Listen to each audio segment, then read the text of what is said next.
Hey, Ben here, founder of Sensory Scout. I'm really excited to share part two of the interview I had with Dr. Wallace Nelson, who helped us formulate the Sensory Thrive supplement.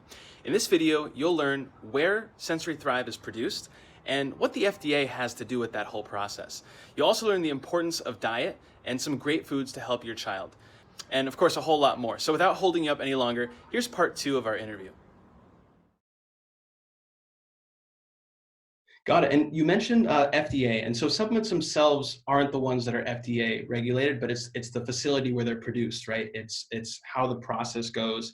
Can you share a Correct. little bit about just overall where you're producing these supplements and kind of some of the background on the facility itself? Yeah. As you mentioned, the FDA does not approve direct supplementation. They do focus all their efforts on approving facilities, and what that really comes down to is that periodically they go in and they inspect facilities. They make sure that safe conditions exist. The cleanliness, things are being cleaned up.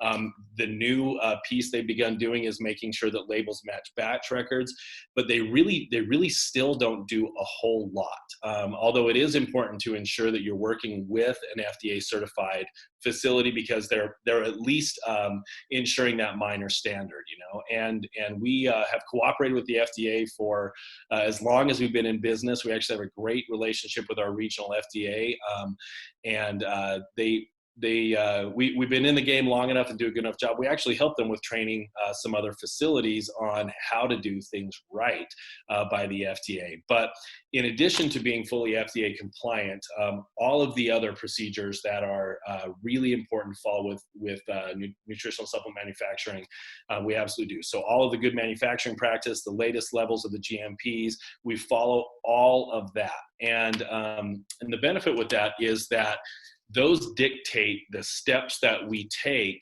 not only in manufacturing a supplement, but in how we segregate and quarantine materials, in what happens with cleaning in between processes, and in a real nutshell, following those GMPs, possible for there to be any type of cross contamination. Particularly when we're dealing with the sensory community, there are a lot of allergies present. There are a lot of times we worry, hey, are we going to have a small cross contamination that's going to cause us some negative effects? And so by adopting and following these highest level GMPs, it is literally impossible for there to be any type of contamination of any ingredient that's not intended to be in a product. So it allows you to trust, when you see, hey, here's a 4-product ingredient, only these 4 products are found inside this ingredient. There's no Right. traces of anything else. There's no contamination of anything else. It allows us to guarantee a purity standard that's absolutely untouched. Got it. And now supplements are kind of on one end of nutrition, but on a equally important end is actual diet and the food you eat every day. And so other than, of course, maybe some of the obvious things like avoiding, really oily foods sometimes, or just only eating carbs or only eating, other than the extremities, what are just some of some of the things you've seen that have been very effective when paired with supplements, and maybe more specifically this particular supplement? What are some good habits that parents can look into trying to work on? And of course, it's already challenging, I know, for a lot of parents to have your child eat any foods other than the ones they love. So maybe what are some of the good first steps to look in that direction as well? Yeah, certainly. And I'm so glad you asked about this. Most people, when they have a supplement conversation with me, just want to talk about like, hey, what supplement is good for this, or what supplement is good for that. But at their base, supplement, the clues that we need on the place of supplementation is really found in the name. Supplement means that this is a product you should use as a supplement to a healthy diet. Not in replacement of a healthy diet. Don't eat a ton of junk and take a couple supplements and think that you're going to get the effect that you want, because that's just really not how they're designed to work. And I like to say all the time, you literally cannot out supplement a crappy diet. If you're going to eat complete garbage and you want to take a couple Vitamins to make sure you're rounding that out. Honestly, it's probably a net positive in the long term, but you're not going to really get the effect that you want. So putting equal focus onto the foundational diet as you would into any type of specific supplementation is definitely the way to approach that, just as a full picture, right? And as far as nutritional guidance, the best that I have to offer, and this is one of those, where we don't need to qualify and quantify and say, well, for these types of people, they should eat this, or for these types of people, they should eat that. There is one basic principle that applies to all human beings. And that is this: the real reason that we eat at all is to provide nutrition to our bodies, right? When you take a look at everything that we physically are, from what our body's made out of, our cells are made out of, our brain, our muscles, our bones, our organs, to the hormones that help to regulate our body, to what gives us energy. Everything that makes us work physically only comes in through one area, and that's what we're putting inside our mouths. So there is a paramount importance on providing nutrition. That why we eat is to provide the nutrition necessary to build our bodies and to help our bodies run properly. And anytime we're not providing those nutrients, there's a physical cost to pay, either in the ability of our body to recover from some of the perils of daily life, from exercise, from all that stuff, or there's a price to pay by our hormonal health falling off, our energy levels falling off.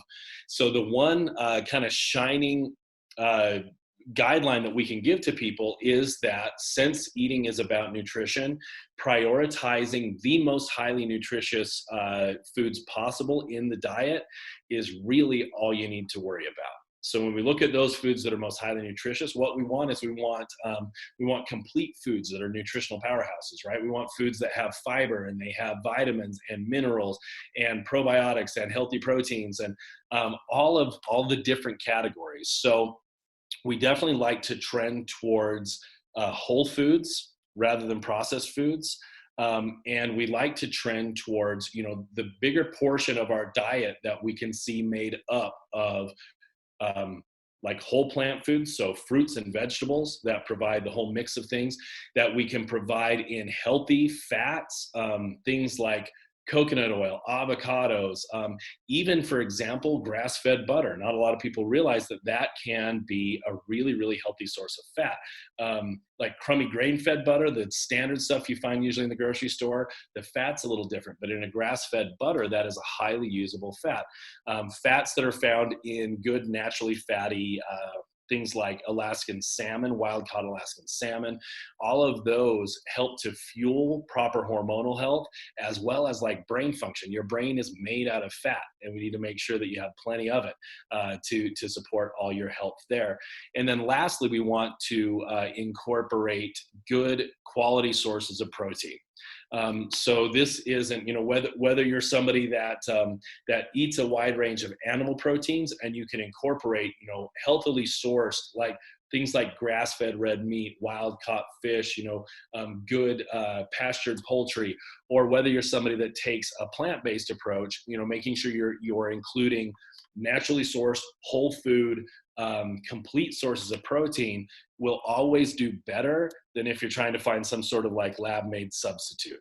So when we lab up foods, something in the natural magic of how a food comes together, having all of its attendant fiber, vitamins, minerals, fats, everything that's meant to be in that food, something's lost when we start to make these lab franken foods. So trend towards whole foods, great sources of protein, great sources of fat, and then just a wide variety of plants to complement those is the best way to go. And the good thing about a looser recommendation like that, and saying just focus on the nutrition, is you're allowed to have your taste preferences really come into play there on what you like. And I'm a father of 8 kids. I don't think I mentioned that at the outset. I totally get getting kids to eat things that maybe they don't love. But when we just focus on nutrition, it allows us to play to the taste of our children a little bit. Some might love strawberries, some might love broccoli, some might hate both of those things, but we can find something they really enjoy in some asparagus and carrots, and we always have options that meet their tastes, as long as we kind of do away with trying to fit them in a box and just focus on highly nutritious whole foods. Definitely. Yeah. And we'll share underneath this video some resources because I know we went over a lot. So if you're watching this, underneath this video, we'll probably put a link to some of these things that you can try introducing maybe one by one. See if your kid didn't like this thing. Cool. No problem. Try it. Try something else that provides the same kind of nutritional value, whether, like you mentioned, if not broccoli, maybe asparagus. If not broccoli, the good news is if you're watching this video, you do have something that offers a lot of what the benefits of broccoli are. But awesome, yeah. And so when it comes to something like taking the supplement on a daily basis, what are some great ways you've seen to make it almost effortless, to make it something that a parent won't forget to do, so that yeah, it's easy and they can really benefit from all the amazing ingredients that are in the supplement.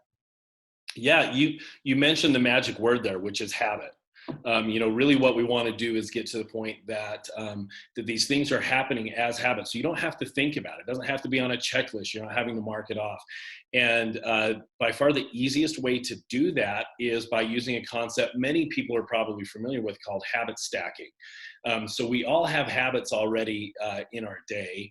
And when you can do habit stacking, where you take something that you already habitually do as part of just your daily routine and stack in a newly desired activity like incorporating this healthy supplement for your child, that habit stack is almost effortless from the beginning, and it's something that you will just never forget again. And the place that I normally really like that with is for almost everyone, having breakfast is something that we do every day with our kids. I know, like, breakfast with my kids is a big deal for us as family time, and I promise you my kids won't let me forget to feed them breakfast. So what we do is we just habit stacked in the taking of these supplements into breakfast. And especially since we have kind of these food supported means of helping to get the supplement into their diet, if it's part of a smoothie or if it's a little teaspoon of honey, that's really easy just to make part of breakfast. It might be their little drink they have with their breakfast is a healthy full nutrition smoothie that has these capsules in it for them. But that is a no friction way to put this into your life. Got it.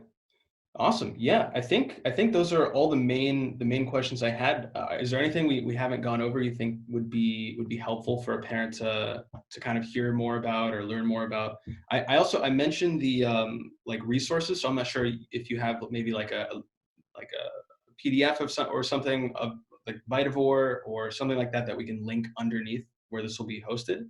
Yeah, Uh, yeah, I absolutely do. I can provide you with a really easy to use PDF on identifying those healthy whole foods. I'll get that over to you guys, and feel free to link that. I think that really the last thing that I just want to touch on is no matter where you might be, in your relationship with supplements. Some people have had supplements that have been life changers for them. Some people have had bad experience. Um, no matter what that background might be, I I would highly encourage like giving a clinically backed supplement a shot, because we've worked in every community. One of the most impactful patient communities we've ever worked in with our clinical physicians is inside the sensory community, and inside the community with children, because in many cases their bodies just are crying out for the specific targeted nutrition that allows them to take next steps. And combined with other therapies, these types of nutritional interventions can make a world of difference. And really, it has been one of the most rewarding parts of my 25-year career in natural medicine, working with this population and providing like game-changing clinical supplements. And really, it can be one of the most important investments, small investments that you make into a wide variety of care for your child. So I'm really, really excited for everybody to have a chance to try this out. Yeah, I'm really excited to hear back from you watching this video. If you're watching this video right now, how this works for you, and especially Wallace, like you mentioned, when paired with a lot of the other things parents are already doing, already seeing an occupational therapist, already trying out some products at home, whether it's a swing or a weighted blanket. This is you can't really use a swing and a weighted blanket at the same time, but you can take a supplement that helps a lot internally while also doing some of these external things, and you end up having kind of like this dual approach where hopefully in taking the supplement, you see improved benefits from the therapy you're doing. From taking the therapy, from working with the therapy, you're seeing improved benefits of supplementation. So they kind of work together to really help your child thrive and overcome those sensory challenges that they might be dealing with. So yeah, we're really excited to hear how the supplement works for you. Yeah, Outstanding. awesome.